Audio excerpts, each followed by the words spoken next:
आज हम स्टार्ट करेंगे एक्सरसाइज 6.4 का सॉल्यूशन कॉम्बिनेशंस, राइट है।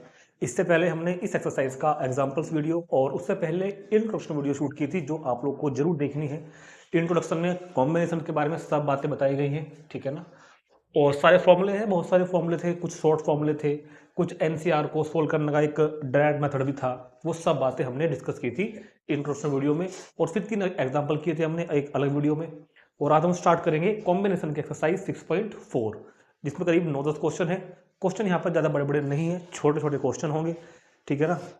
तो एक बार इंट्रोडक्शन को आप लोग जरूर देख लेना, आपको लिंक मिल जाएगा वीडियो के डिस्क्रिप्शन बॉक्स में जा करके। तो स्टार्ट करते हैं question number 1। NC8 is equal to NC2, then find the value of NC2। तो कहता है कि NC8 is equal to NC2 और वैल्यू फाइंड करनी है NC2 की। तो अगर आपको ध्यान हो, एक फॉर्मूला लिखवाया था, अगर आपको एक फॉर्मूला ध्यान हो कि अगर कभी ऐसा होता है, if NCA is equal to NCB हो, तो दो बातें होती हैं। ए और बी इक्वल होंगे, या फिर n is equal to A plus B क्या होगा, इनमें से कोई एक ही होता है, ठीक है ना। एक बार में एक ही पॉसिबल होगा, या तो ए और बी के ए बी के इक्वल होगा, या n is equal to A plus B होगा। तो इस क्वेश्चन में देखो बहुत ध्यान से, NC8 is equal to NC2, यानी कि ए और बी। तो ए और बी इक्वल तो यहाँ पे नहीं है ना, क्योंकि हमारे क्वेश्चन में ए और बी इक्वल तो नहीं है ना, मतलब ये वाला फॉर्मूला हम यहाँ पे लगाएंगे, राइट है। n is equal to A plus b, तो implies that n is equal to क्या हो जाएगा, a प्लस बी, दैट इज 10। तो वैल्यू आ गई मेरे पास, n की वैल्यू कितनी आ गई, 10, ठीक है। नाउ वो क्या पूछ रहे हैं हमसे, वो कह रहे हैं कि NC2 बताओ। हमने कहा n10 आ गया, तो हमको क्या बताना है, 10C2। अब 10C2 यानी कि NCR को सोल्व करने का फॉर्मूला क्या था हमारे पास, detail formula factorial n upon factorial r into factorial n minus r था। तो चाहे तो आप इसमें ही फॉर्मूला लगाएं, लेकिन अगर आपने इंट्रोडक्शन वीडियो देखी है ना, तो मैंने आपको इनको थोड़ा सा सोल्व करने के तरीके बताए थे, उस तरीके से काम जल्दी हो जाता है। अगर आपको तरीके करने अच्छे नहीं लगते तो आप डायरेक्ट फॉर्मूला लगाना, कोई प्रॉब्लम नहीं है। फिर भी मैं डायरेक्ट कर रहा हूँ, तो 10C2 को कैसे सोल्व करते हैं, जैसे 2 लिखा हुआ है इधर, तो 10 और इससे एक कम 9, मतलब जो यहाँ पे लिखा है ना उतने नंबर आने हैं एक कम करते हुए, ठीक है। और नीचे आना है इसी का फैक्टोरियल, 2 का फैक्टोरियल 2 इंटू 1, ठीक। तो ये सोल्व करके कितना बन जाएगा, 9 5 45। तो इसका आंसर 45। अगर आपको ऐसे सोल्व नहीं करना तो आप फॉर्मूला लगा कर भी कर सकते हैं, मैंने आपको दोनों तरीके समझाए थे इंट्रोडक्शन वीडियो के अंदर, राइट। तो ये क्वेश्चन नंबर 1 कंप्लीट हो गया। अब चलते हैं क्वेश्चन नंबर 2 के फर्स्ट पार्ट पर। 2 पार्ट हैं, फर्स्ट सेकंड दोनों सेम टू सेम पार्ट हैं। तो कहता है कि 2NC3 रेशियो NC3, राइट है, इज इक्वल टू 12 रेशियो 1, और वैल्यू फाइंड करनी है n की। तो लगाते हैं, चलो NCR का फॉर्मूला लगाते हैं यहाँ पर, factorial n upon factorial r into factorial n minus r, ratio factorial n upon factorial r into factorial n minus r is equal to 12/1। Clear है बात। अब यहाँ देखो दो बातें हैं, अगर कोई बच्चा सोचता हो कि सर यहाँ पर फॉर्मूला क्यों नहीं लगाया, तो बिल्कुल लगा सकते हैं। मैं चाहता तो इसको 2NC3 को 2n, फिर इससे एक कम 2n-1, फिर उससे एक कम 2n-2, और अपोन में 3 का फैक्टोरियल भी लिख सकता था, जैसे मैंने अभी आपको जो समझाया है ना, इस तरीके से कर सकता था, बस मैंने नहीं किया। कोई जरूरत नहीं है, चाहे कर दो। क्यों नहीं करा, क्योंकि ये क्वेश्चन अब भी उतने बड़ा पड़ेगा, अब भी उतने बड़ा पड़ेगा। यहाँ पर क्या था, यहाँ पर क्वेश्चन में वो फॉर्मूला लगाने से क्वेश्चन बड़ा हो जाता, और कोई ज़्यादा बड़ा भी ना होता, केवल एक लाइन फर्क पड़ता है, ठीक है। तो ऐसा कुछ नहीं है कि वो फॉर्मूला लगाना जरूरी है या नहीं, या इस मेथड से करना जरूरी है या नहीं, जो आपको शूट करता है उससे करो। चलो जी स्टूडेंट्स, तो बात करेंगे factorial 2n upon factorial 3 into factorial 2n-3। Factorial कितना, 2n-3। कोई दिक्कत यहां तक नहीं है। चलो जी, अब एक काम करते हैं, मल्टीप्लाई बाई, इसको उल्टा कर दो, है ना, रेसिप्रोकल कर दो इसको, फैक्टोरियल 3 फैक्टोरियल n-3, क्लियर हो गया, upon factorial n is equal to 12। अब इस टर्म से तो ये वाली टर्म कैंसिल हो जाएगी ना, बिल्कुल ही, इससे तो बिल्कुल कैंसिल हो जाएगा ना। अब 2n को बाहर निकालते हैं, तो 2n को बाहर निकालोगे तो फैक्टोरियल में क्या बचेगा, फैक्टोरियल में क्या बचेगा 2n-1, फैक्टोरियल के अंदर क्या बचेगा 2n-1। अब मैंने कहा कि इस फैक्टोरियल में से 2n-1 को ही बाहर ले लो, तो अब अंदर क्या बचेगा 2n-2। मैं कह रहा हूँ इसको भी बाहर ले लो, तो अब फैक्टोरियल में क्या बचेगा 2n-3, और यहाँ पर लाके इसको रोक दो। क्यों? क्योंकि नीचे भी क्या लिखा हुआ है फैक्टोरियल 2n-3। बहुत ध्यान से देखेंगे, 2n बाहर, अंदर बचा 1 कम, फिर इसको बाहर निकाला, अंदर बचा 1 कम, इसको बाहर निकाला, अंदर बचा 2n-3, और यहाँ पर रोक दो। क्यों? क्योंकि ये इससे कैंसिल हो जाएगा अगली लाइन में। रेशो यहाँ से n-3 को तो रखो ऐसे कैसे ही, यहाँ पर ये काम करेंगे हम लोग नीचे। क्यों? n बाहर निकाला, अंदर बचा n-1 को बाहर निकाला, अंदर बचा n-2 उसको बाहर निकाला, तो अंदर क्या बचा n-3 और इज इक्वल टू 12। मतलब क्या है, फैक्टोरियल वाली टर्म हमारी कैंसिल होनी चाहिए। ठीक है, तो ये इससे कैंसिल हो गया और ये इससे कैंसिल हो गया। अब सुनो बहुत ध्यान से बात, किस तरह इनको हम इकट्ठे करेंगे। 2n इंटू 2n-1, इसमें से 2 कॉमन ले लो, 2 कॉमन लेंगे तो n-1 अपॉन, क्योंकि अब तो ये चीज़ कैंसिल हो गई ना, अपॉन में ये आएगा, अच्छा मल्टीप्लाई था इधर, क्या आएगा अपॉन में n-1 n-2 is equal to कितना 12।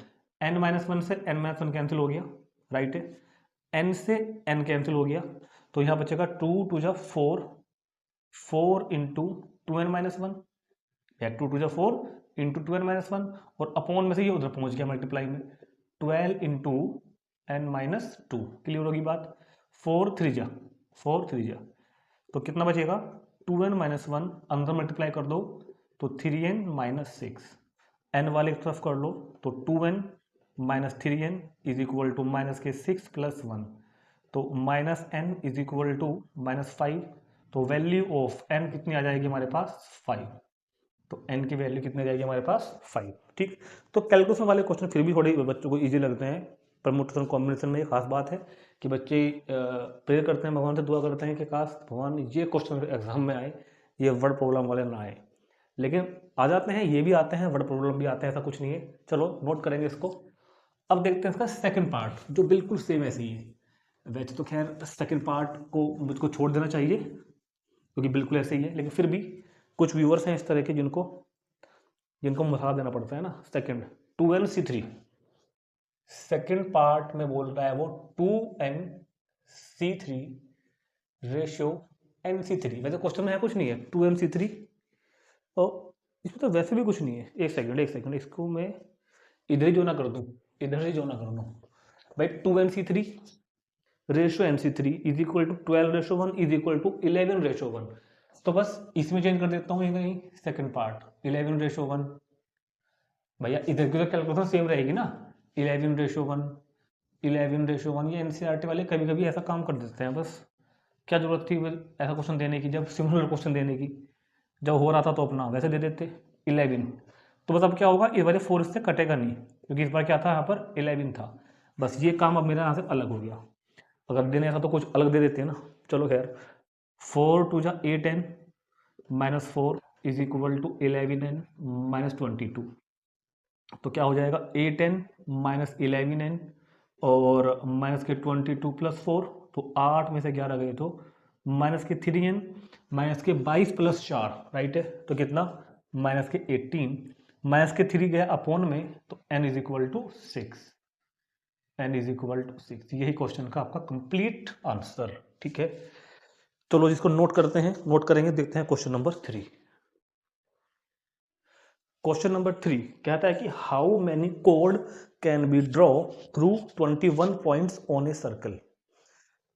तो यहाँ पर कई बार बच्चों को प्रॉब्लम आती है इस चैप्टर में स्पेशली कि क्वेश्चन परमुटेशन का है या कॉम्बिनेशन का है, कई बार प्रॉब्लम आती है।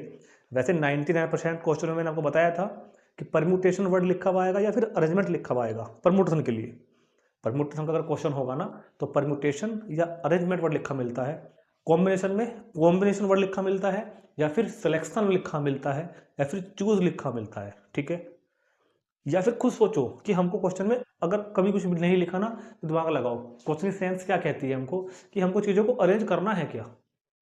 अगर हमको ऑब्जेक्ट्स को अरेंज करना है तो परमुटेशन, और अगर हमें ऑब्जेक्ट्स को ओनली सेलेक्ट करना है तो कॉम्बिनेशन। खुद से समझो, खुद से आपको फील आएगी। ठीक, तो ये कुछ क्वेश्चन इस तरह के होते हैं जिनमें हमको खुद से सोचना पड़ता है कि हमको अरेंजमेंट करना है या फिर हमको केवल सेलेक्ट करना है चीज़ों को। दूसरी बात, परमुटेशन के लिए एक वर्ड बताया था मैंने, ग्रुप, यानी कि चीज़ों का समूह, या फिर कमेटी, या फिर टीम। ठीक है, ये चीज़ भी क्या होता है, कॉम्बिनेशन के अंदर आती है। ठीक है, तो how many code can be draw through 21 point on a circle. तो हमारे पास टोटल पॉइंट्स जो हैं,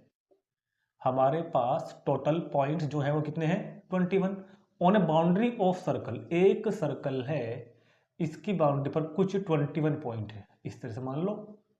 वैसे खैर मैं फिगर रफ है, वैसे मैं 21 नहीं बना रहा हूँ फिलहाल, मैंने वैसे बना दिया, कुछ मैंने बना दिया, मान लो 21 पॉइंट है। अब इन पॉइंट्स को ज्वाइन करके मैं कितनी कोड ड्रॉ कर सकता हूं। अब ध्यान में सुनना सबसे पहली बात कि क्वेश्चन परमुटेशन का है या कॉम्बिनेशन का है। मान लो एक फिगर को और करते हैं कंसिडर, और वहां पर मैं सिर्फ 2 पॉइंट लेता हूं। तो मैं पूछ रहा हूं कि 2 पॉइंट को लेके, ये पॉइंट ए है और ये पॉइंट बी है। ठीक है, इन पॉइंट को लेके कितनी कोड ड्रॉ होंगी, only one code draw for these 2 points. क्योंकि सुनो मेरी बात को ध्यान सुनना, जो कोड बनी है अभी तुम्हारे सामने इन 2 पॉइंट से, पॉइंट कितने थे मेरे पास, फिलहाल मेरे पास पॉइंट्स ए था और बी था, इनको ज्वाइन करके कोड क्या बन के आई, ए बी। एक तो बनी ना, या फिर 2 पॉइंट से 2 कोड बनती है क्या, कि इधर एक कोड तो ए बी है और एक कोड बी है, ऐसा तो नहीं है ना भाई। ये एक कोड, ये पॉइंट ए, ये पॉइंट बी, ज्वाइन कर दो तो कोड ए बी या कोड बी ए, बात तो एक ही है। ये कोई अरेंजमेंट तो नहीं हुआ ना। अरेंजमेंट में क्या होता है, ए और बी को लेके अरेंजमेंट कितने बनेंगे, एक बनेगा ए बी और एक बनेगा बी ए, ये तो होगी बात अरेंजमेंट वाली। और कॉम्बिनेशन में सिर्फ एक बार आती है चीज ए बी। तो इन 2 पॉइंट्स को लेकर जो कोड बनेगी, ए बी बनेगी, या 2 बन जाएंगी, एक ए बन जाएगी और एक बी बन जाएगी, ऐसा तो नहीं होगा ना। तो मतलब यहाँ पर चीज़ों को हम अरेंज नहीं कर रहे हैं, चाहे हम ए बी को बना के दें, चाहे हम बी ए को बना के दें, बात सिर्फ इसी की होगी। तो मतलब क्वेश्चन कॉम्बिनेशन का होगा, हमको सिर्फ पॉइंट्स को सेलेक्ट करना है और सेलेक्ट करके उसको ज्वाइन कर देना है।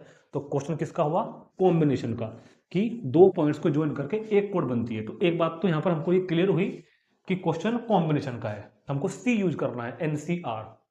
दूसरी बात, we have required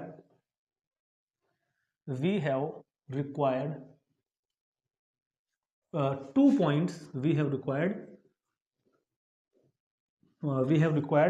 2 points for one code, for one code। एक कोड के लिए हमको कितने एक पॉइंट के लिए हमको कितने, एक कोड के लिए हमको कितने पॉइंट चाहिए होते हैं, 2 पॉइंट। ठीक, तो अगर हम जैसे कि अभी तुम्हारे सामने कितना था, 2 पॉइंट थे, और 2 पॉइंट में से हमने 2 को ही लेकर कोड बनाई थी, कितनी बन के आई थी, 2C1। ठीक है ना, तो एक कोड को बनाने के लिए 2 पॉइंट चाहिए होते हैं। ठीक, तो टोटल नंबर ऑफ कोड कितनी हो जाएंगी टोटल नंबर ऑफ कोड्स कितनी हो जाएंगी, टोटल पॉइंट्स कितने हैं, 21 जो गिवन है। इनको ज्वाइन करना है इस तरह से कि ए को इससे कर दिया, फिर इसको इससे कर दिया, फिर इसको भी इससे कर दिया, इसको इससे कर दिया, इस तरह से कितनी कोड बन सकती हैं 21 पॉइंट को ज्वाइन करके। तो क्योंकि एक कोड के लिए 2 पॉइंट रिक्वायर्ड होते हैं, तो 21C2, तो 21 पॉइंट्स को हम दो के पेयर में ज्वाइन करेंगे ना एक दूसरे के साथ, तो 21C2। इसको सोल्व कर लेंगे आगे। तो सोल्व करने के लिए 21, एक और कम करो 20, बस 2 नंबर लिखने हैं। ठीक है, फैक्टोरियल 2 की वैल्यू 2, तो 2 10 जा यानी कि 210 इसका आंसर।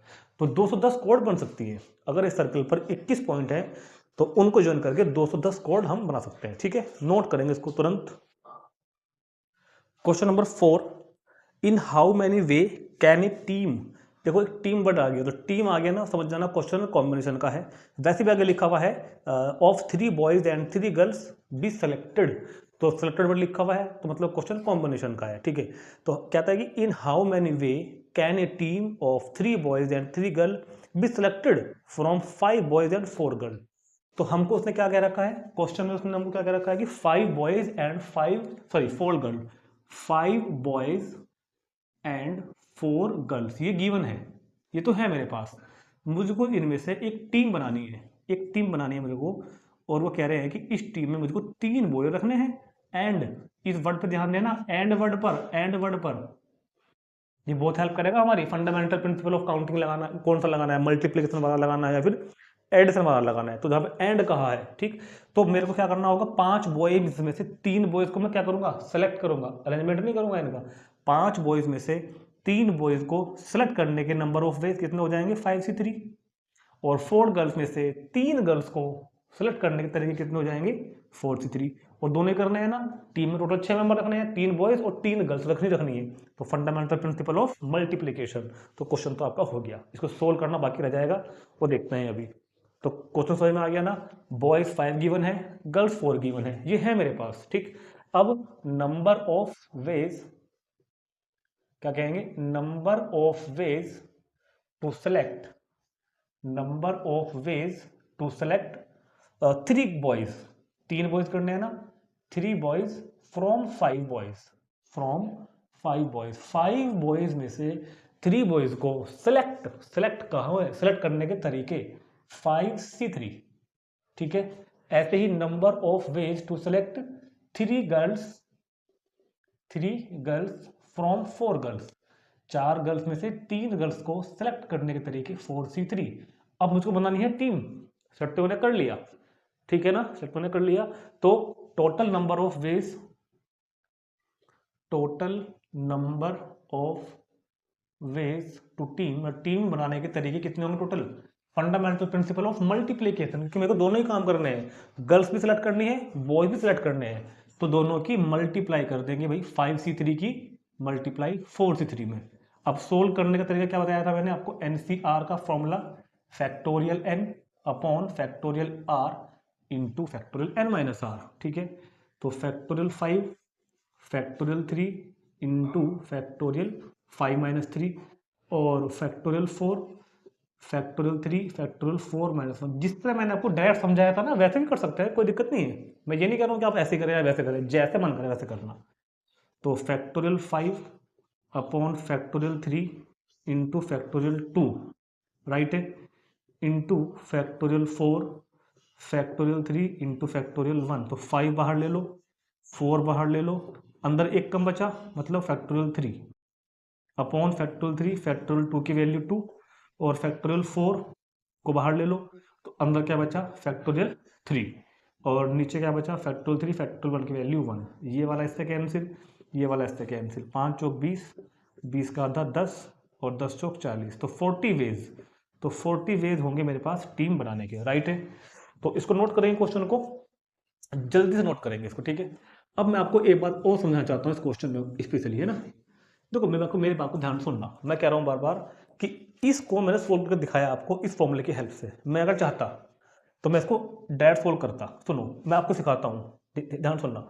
जैसे कि मैं यहाँ पे आ गया था 5c3 पे और 4c3 पर, तो हमने आपको समझाया था इंट्रोडक्शन वीडियो के अंदर NCR इज इक्वल टू होता है NCN माइनस R, क्लियर है।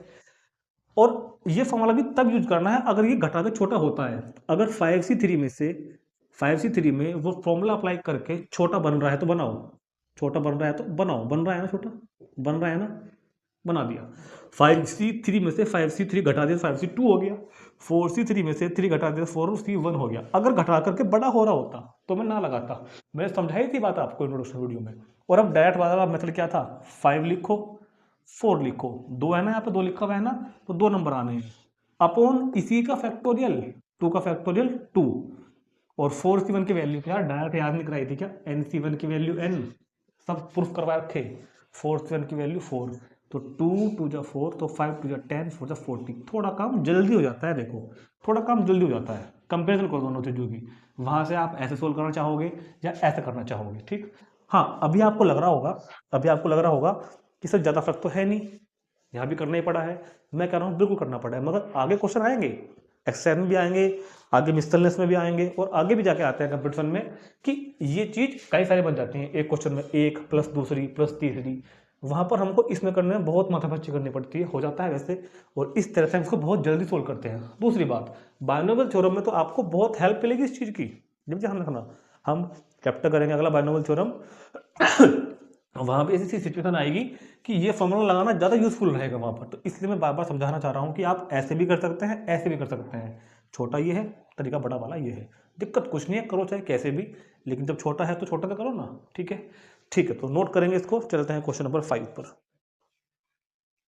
तो अगला क्वेश्चन नंबर 5 ये है कि find the number of ways of selecting 9 balls. हमको 9 बॉल सेलेक्ट करनी है। ठीक है, हमको क्या करनी है, अच्छा ये मैंने गलत लिख दिया, हमको 9 बॉल्स सेलेक्ट करनी है। ठीक है, कितने में से करनी है, गिवन, ये डाटा गिवन है, ये डाटा जो है मेरे को गिवन है कि मेरे पास रेड बॉल 6 है। ठीक है ना, रेड बॉल कितनी है, रेड बॉल कितनी है, 6 है। 5 वाइट बॉल है, 5 वाइट बॉल है एंड 5 ही ब्लू बॉल है। ये कलेक्शन मेरे पास में है। इस कलेक्शन से मेरे को 9 बॉल सेलेक्ट करनी है और इस तरह से करनी है कि हर सिलेक्शन में 3 बॉल हर कलर की आए। मतलब जो 9 बॉल मेरे को चाहिए ना, उन 9 बॉल के अंदर 3 रेड हो, 3 वाइट हो और 3 ब्लू हो। ये कह रहा है क्वेश्चन में कि जो हमको 9 बॉल सेलेक्ट करनी है, we have to select 9 ball, और इस तरह से सेलेक्ट करनी है कि हर कलर की 3 बॉल आ जाए। ठीक, तो कितना सिंपल क्वेश्चन हो गया।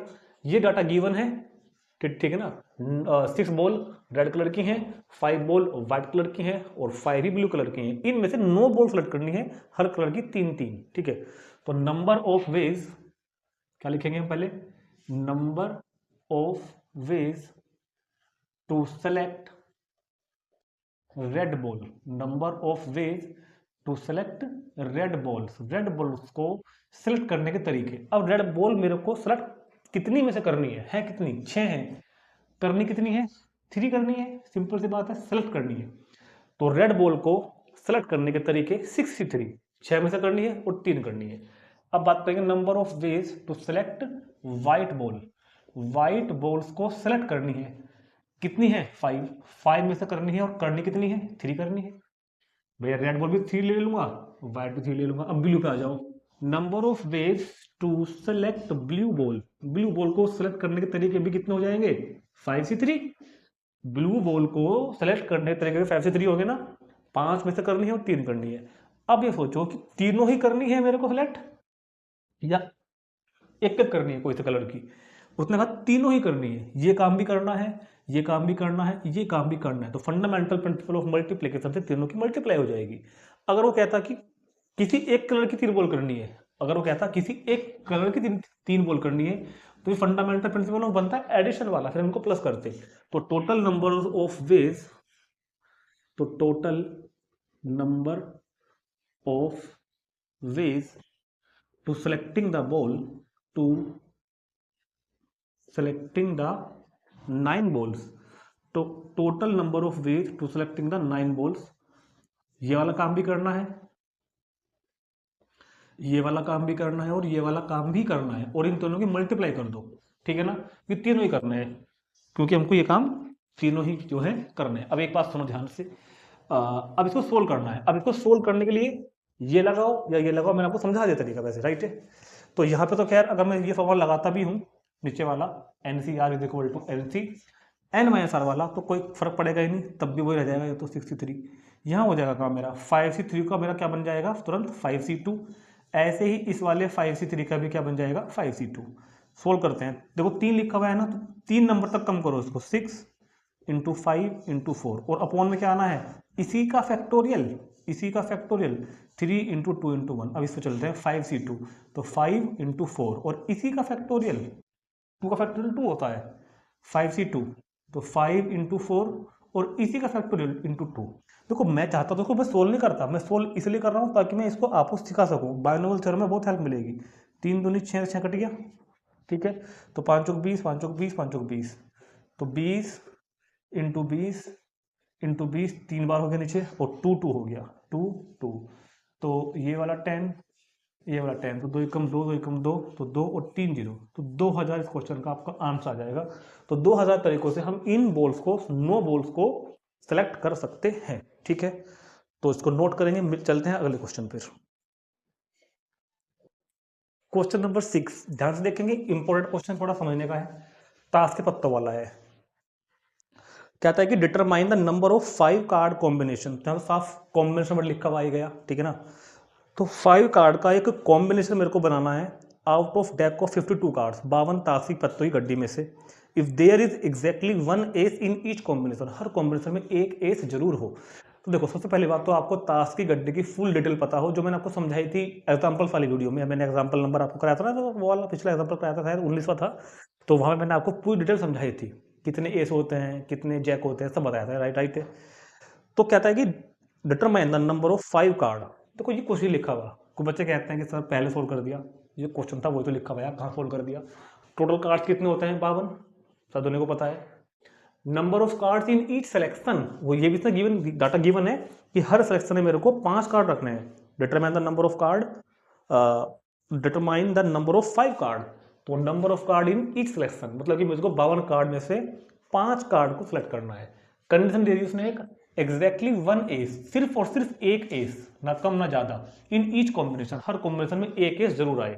ठीक है, तो करना क्या है, so total number of ways to selecting 5 card. बस अब तो डायरेक्ट यहाँ पर आंसर लिखूंगा आपको समझा के। तो क्वेश्चन को दोबारा पढ़ते हैं एक बार। वो कहता है कि determine the number of 5 card combination of out of a deck of 52 card if there is exactly 1 ace in each combination, हर कॉम्बिनेशन में एक एस हो, सिर्फ एक ही हो। तो ध्यान समझेंगे क्वेश्चन को, बहुत ध्यान समझेंगे क्वेश्चन को। मुझको 52 कार्ड मेरे पास में है, 52 कार्ड्स मेरे पास में है, वो लिखा हुआ है ऊपर, टोटल कार्ड 52। 5 कार्ड का एक कॉम्बिनेशन बनाना है। राइट है, 5 कार्ड का एक कॉम्बिनेशन बनाना है। Number of cards in each selection 5। Right है, exactly 1 ace in each combination, एक पत्ता एस का होना चाहिए। एक पत्ता किसका होना चाहिए? एस का। बाकी 4 पत्ते एक्स्ट्रा वाले हो सकते हैं, बाकी 4 पत्ते एक्स्ट्रा वाले हो सकते हैं, बस होंगे ही, हो सकते हैं क्या। ठीक है, अब सुनो, बहुत बात को बहुत ध्यान से सुनना, बात को बहुत ध्यान से सुनना, बात को बहुत ध्यान से सुनना मेरी बात को। हमारे पास टोटल एज कितने होते हैं गड्डी में? Total S card, total S card याद है ना, 4 एस होते हैं मेरे पास। टोटल कितने होते हैं? 4 एस। तो जो टोटल एस कार्ड है वो तो है 4, और टोटल नॉन एस कार्ड जो एस नहीं है, नॉन एस का मतलब जो एस नहीं है, वो कितने कार्ड है मेरे पास? 48। यार जब 48, जब एस कार्ड 4 है तो नॉन एस कार्ड 48 हो गए। तो मैं क्या चाहूंगा भाई, सिंपल सी बात है, मैं चाहूंगा कि ये वाला जो एक पत्ता आए, ये जो एक पत्ता आए, ये इन 4 में से आए, ये वाला एक पत्ता इन 4 में से आए। तो एक पत्ता चुनने के, एक पत्ते को सिलेक्ट करने के तरीके, जो कि एस है 4C1। क्लियर है बात? मैं ये तो चाहूंगा कि ये वाला जो एक पत्ता आए इन 4 में से आ जाए 4C1, और बाकी के जो 4 पत्ते हैं, बाकी के जो 4 पत्ते हैं वो नॉन एस वालों में से आए, वो नॉन एस वालों में से आए। राइट है, दोबारा देखते हैं। 5 पत्ते चाहिए ना, एक एस होना चाहिए, बाकी एस नहीं होने चाहिए। तो जो एस होगा वो मैं क्या चाहूंगा कि 4 में से आए, यानी कि 4C1, और जो एस नहीं है, जो एस नहीं है वो कहां से आए? उन 48 में से आए जो एस नहीं है। ठीक है, तो सुनो क्या करना है, number of ways to select, number of ways to select 1 ace is equal to 4C1। भाई 4 में से एक एस को चुनने के तरीके 4C1, and number of ways to select, number of ways to select remaining 48, remaining 4 card, remaining कितना? 4 card, बाकी के बचे 4 पत्तों को सिलेक्ट करने के तरीके 48C4, क्योंकि मैं क्या चाहूंगा कि ये वाले जो बचे हुए 4 पत्ते हैं जो उन 48 में से आ जाएं। And so required number of card, जो उसने हमसे पूछा है क्वेश्चन में, रिक्वायर्ड नंबर ऑफ कार्ड्स, जो हमको बताना है। क्या मुझको दोनों काम करने हैं? ये भी करना है और ये भी करना है, या कोई एक करना है इनमें से? दोनों करने हैं ना, तो मल्टीप्लाई करेंगे, किसकी किस में करेंगे? 4C1 की 48C4 में। तो ये था बेसिक तरीका। ठीक है, अब कुछ बच्चों को कई बार प्रॉब्लम आते हैं कि सर हमको क्वेश्चन कैसे लिखना है एग्जाम में, आपको ऐसे ही लिखना है, सेम, कुछ नहीं चेंज करना, ये भी बनाकर दिखाना, कोई दिक्कत नहीं है। ठीक है, तो 4C1 का बताओ, NC1 की वैल्यू n, ये कैसे खुलता है बाबू? 48C4, तो इसको 4 बार लिखो एक कम करते हुए, 48, 47, 46, 45, और अपोन में इसी नंबर का फैक्टोरियल, यानी कि 4, 3, 2, 1। और अब सोल्व इसको आप खुद कर लेना। आगे मैंने आपको तरीका बता दिया, अब तो कैलकुलेशन करनी ही पड़ेगी, अब कोई बता सकता। तो बहुत ध्यान से कैसे हमने क्वेश्चन सोल्व करा आपको समझ में आ गया होगा। ठीक है, चलो जिसको देखते हैं, नोट करेंगे इसको। चलते हैं क्वेश्चन नंबर 6 पर। क्वेश्चन नंबर 7 देखते हैं। इन how many way can one select a cricket team of 11 from 17 player in which only 5 players can bowl if each team of 11 must include exactly 4 bowlers।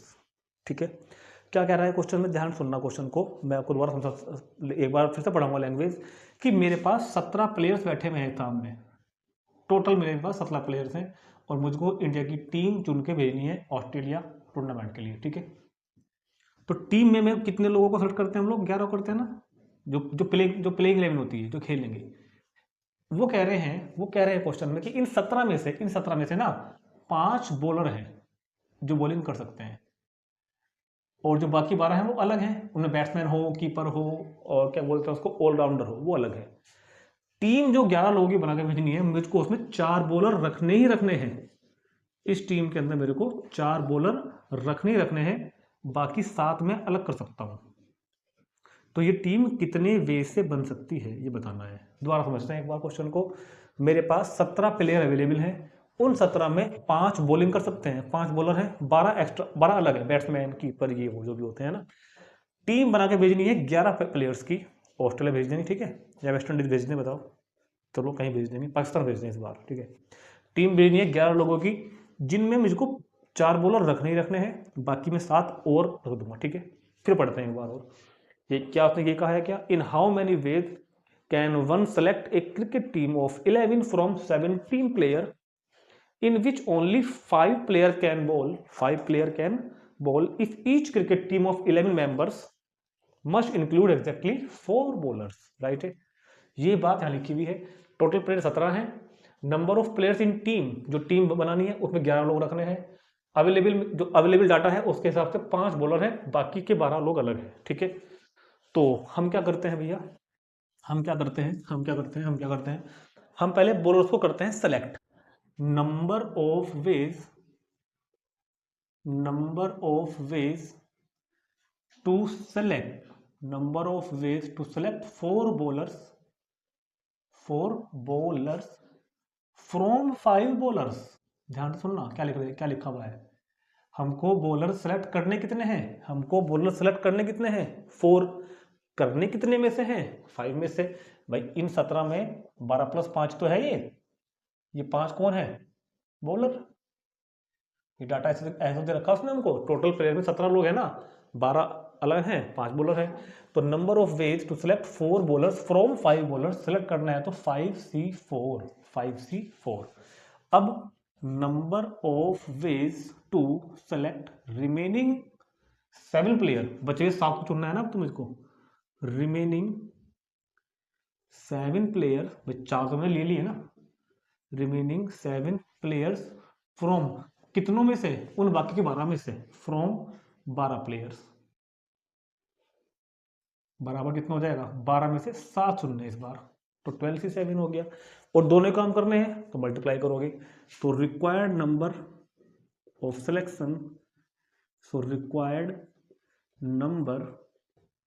Selection, तो fundamental principle of multiplication से 5C4 into 12C7। अब हम इसको direct solve करें ना, तो कर करेगा ना, बहुत देर लगेगी, मजा आ जाएगा करके।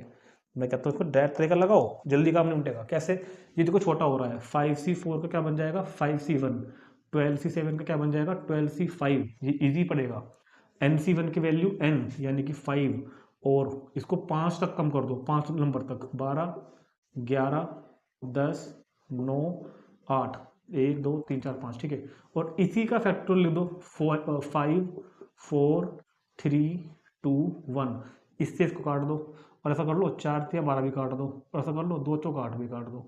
तो कितना बच गया, 11 गुना 10 गुना 9 इंटू 4, और 11 99 चौक कितने होते हैं, 396, तो 3960। देखो कितना ईजी कर दिया, कितना जल्दी मैंने इसको कैलकुलेट कर दिया। ठीक है ना, इस तरह से करना है। अगर आप इस क्वेश्चन को इस तरह करोगे ना, तो करके देखना कि क्या हालत होती है। हो तो जाएगा, कोई बुराई नहीं है, लेकिन फिर भी जब काम जल्दी हो रहा है तो क्यों करें हम देर से। देखते हैं क्वेश्चन नंबर 8।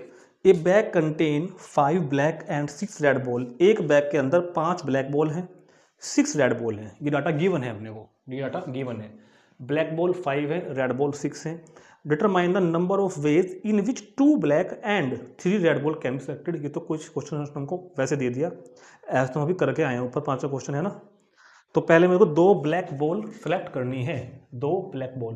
तो number of ways to select, number of ways to select कितना, 2 black ball, 2 black ball, 2 black ball. 2 black ball को सेलेक्ट करना है फ्रॉम 5 में से, फ्रॉम 5 बॉल्स, फ्रॉम 5 बॉल्स में 5 बॉल जो है ब्लैक, ब्लैक बॉल है कितनी 5, कितनी करनी है सेलेक्ट 2, तो मतलब 5C2।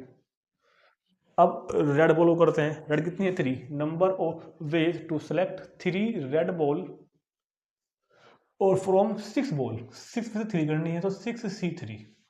ठीक, और ये दोनों ही काम करने हैं, ऐसा तो है नहीं कोई एक काम करना है।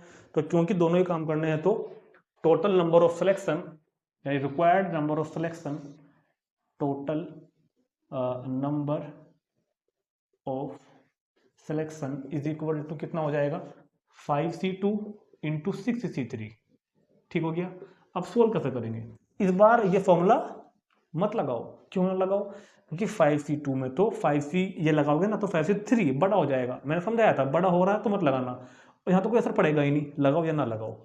तो डेट सोल्व करते हैं, 5C2 को लिखते हैं 5 इंटू 4 अपॉन फैक्टोरियल 2 की वैल्यू 2।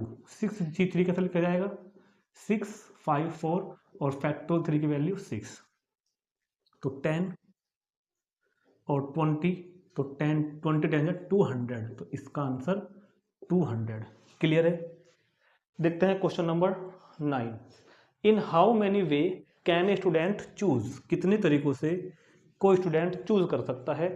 चूज वर्ड लिखा हुआ आया मतलब क्वेश्चन कॉम्बिनेशन का है। How many ways can a student choose a program, किसी स्टूडेंट को कोई प्रोग्राम चूज करना है।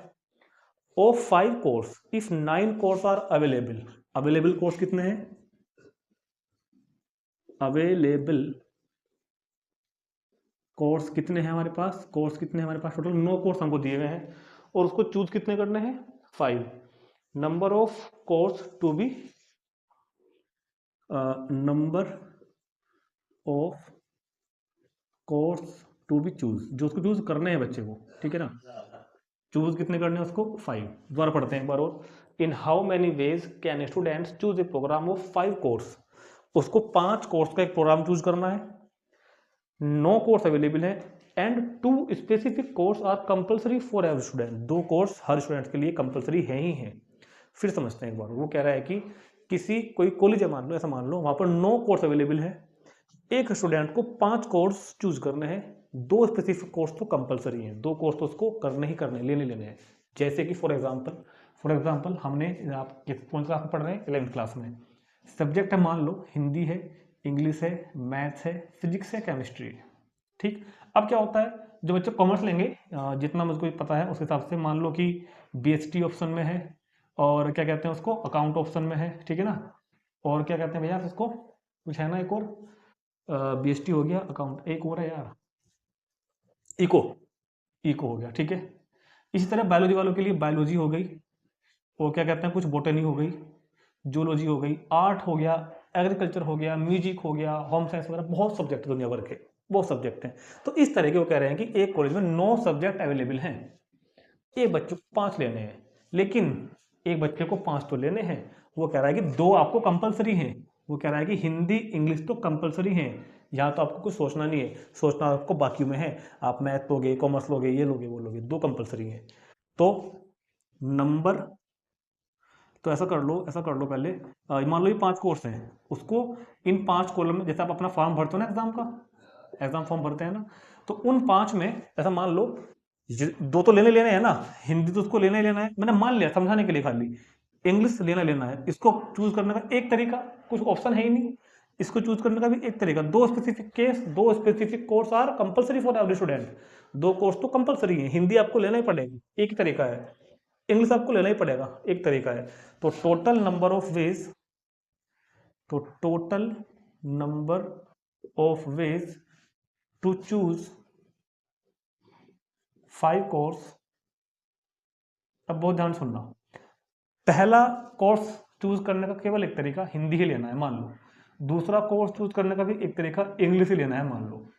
अब बचते हैं 3, ये 3 मुझको लेने हैं जिनके बारे में मुझको सोचना है, और ये 3 मुझको कितने में से लेने हैं, 9 में से लेने। अब तो यहाँ पे 7 रह गया, अब तो यहाँ पे 7 रह गया ना, बट टोटल 9 ही तो कोर्स अवेलेबल थे, 9 में से 2 आपने ले तो लिए भाई, 9 में से आपने हिंदी इंग्लिश ले तो लिया। अब आपके पास बचते हैं 7 कोर्स जिनमें से आपको 3 सोचने हैं, तो 7C3। क्लियर है क्या बात, ये बात सब समझ में आ गई क्या? पहला कोर्स लेना ही लेना है एक तरीका, दूसरा कोर्स लेना ही लेना है एक तरीका, बचे हुए 7 कोर्स में से 3 और लेना। तो और फंडामेंटल प्रिंसिपल ऑफ मल्टीप्लिकेशन ये सारे लेने हैं, तो क्या बचेगा हमारे पास 7C3। और 7C3 को जब हम इधर सोल्व करेंगे ना, यहाँ पे यहाँ कर दो, तो 7C3 को क्या लिख दूंगा मैं तुरंत, 7 × 6 × 5, ठीक है ना, अपॉन 3 का फैक्टोरियल 6, इससे कैंसिल हो गया तो 35। तो 35 तरीकों से हम इसको सिलेक्ट कर सकते हैं, ठीक। तो क्वेश्चन नंबर 9 भी कंप्लीट हो गया, और इसी के साथ हमारा कॉम्बिनेशन का टॉपिक पूरी तरह कंप्लीट, एक्सरसाइज 7.4 कंप्लीट। अब हम चलेंगे नेक्स्ट वीडियो में, मिलेंगे मिसलेनियस एग्जांपल्स में, जिसमें हम परम्यूटेशन कॉम्बिनेशन के मिक्स क्वेश्चन को करेंगे अब, ठीक है। मतलब अब क्वेश्चन इस तरह से आएगा, समझना बात को ध्यान से, कि मतलब मिसलेनियस में जो क्वेश्चन होंगे परम्यूटेशन का भी हो सकता है, कॉम्बिनेशन का भी हो सकता है, और एक टाइप के क्वेश्चन अभी और आएंगे कि एक क्वेश्चन में परम्यूटेशन कॉम्बिनेशन दोनों ही यूज होंगे, वो भी आपको सिखाया जाएगा, ठीक है। तो इस वीडियो के बारे में जैसा भी फील किया है कमेंट करके बताना एक तो, और उसको शेयर करना जरूर अपने दोस्तों को। मिलते हैं नेक्स्ट वीडियो में मिसलेनियस एग्जांपल्स में। Thank you.